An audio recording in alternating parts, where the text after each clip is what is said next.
Hello friends, welcome to my channel Legal Made Simple. I am Advocate Janhavi Adhikari. Today we will be talking about the differences between a cooperative housing society and an apartment association. People are mostly confused between an apartment association and a cooperative housing society. Hence, today we will see the basic differences in order to understand the working of a cooperative housing society and an apartment association. Let us begin from the governing law. A cooperative society is regulated by the Maharashtra Cooperative Societies Act 1960, and an alternative to cooperative housing society was introduced by the Maharashtra Apartment Ownership Act 1970, that is almost 10 years later. Now let's see the minimum requirement for formation. A cooperative housing society normally requires a minimum of 10 members to form a cooperative housing society. And for formation of an apartment association, even one person is sufficient. However, there should be at least 5 units, that is 5 flats in a building to form an apartment association. Coming to the title of the land, in case of a cooperative housing society, the title of the land and the building is transferred and conveyed to the society by way of conveyance deed, which becomes the owner thereof. That means the housing society becomes the owner of the land and the building constructed thereon. And that is not the case in an apartment association. The title of each apartment rests with the apartment owner, who also has a proportionate undivided interest in the land on which the building stands, the common areas and facilities of the building. A cooperative housing society is the owner of the property and all the flat holders are its members. All the flat holders have equal share in the property of the society. Nothing common is supposed to be reserved for anybody. However, in an apartment association, the share of the flat holder is different, that is proportionate as per his or her area of the flat occupation. There can be reservations by the members such as parking, common terrace and easement rights. Talking about the ownership of open spaces. In a cooperative housing society, the builder cannot retain any right on any of the open spaces or areas and has to hand over everything to the society. For example, terrace or any open parking, stairs, space which is not included in the sellable area, etc. In an apartment association, the builder can retain the ownership of the open spaces which are not included in the sellable area, which is an important point of differentiation.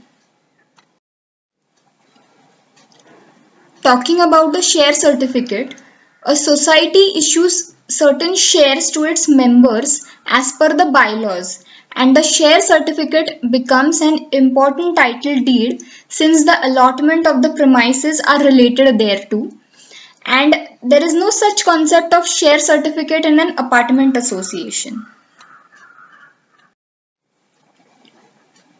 Now let's see about the managing committee. The affairs of the cooperative housing society are managed by the managing committee, which is elected by the members of the society. The managing committee elects a chairman, secretary and a treasurer. The managing committee of an apartment association is somewhat similar. The affairs of a condominium are managed by the board of managers, who are elected by the members of the apartment owners association. The board also elects a president, vice president, secretary and a treasurer. Now let's talk about the voting rights. In a cooperative housing society, every member has one vote irrespective of the area of their premises. However, in apartment association, every apartment owner has a voting right in proportion to the value of his or her premises, which is generally as per the area of the apartment owned by him or her and which is defined while forming the condominium. That means the voting rights are different in a cooperative housing society and different for an apartment association. Talking about the bylaws and the rules of a cooperative housing society are binding on all the residents and nobody can act as per his or her whims. Hence, if the society decides to ban any objectionable commercial activities in flats, such as noise making, music classes, or using the flat for catering or courier activities, etc., or not to rent out to bachelors, etc., then all the residents have to abide by it. And also, a society can expel its member under certain extreme circumstances. That's not the case in an apartment association. If owners violate the apartment rules, the apartment body can just file a case in the civil court and there is no other remedy. And in case of a condominium, there is no such provision of expulsion of a member. However, if an apartment owner fails to comply with the bylaws or the rules and regulations, either damages or injunctive relief or both can be claimed against him. The dispute resolution of both the organizations is different since both the organizations are governed by different laws. In a cooperative housing society, the disputes are generally referred to the registrar appointed under the Act, that is the Maharashtra Cooperative Societies Act, or to a cooperative court depending on the nature of the dispute. And the civil court having jurisdiction over the area in which the condominium is located hears the disputes of apartment association. So there is a different code for deciding the disputes of a cooperative housing society, which is generally faster, and for hearing the disputes of apartment association one has to go to a normal civil court. Comparatively, the process is slower there. Now talking about the redevelopment and FSI.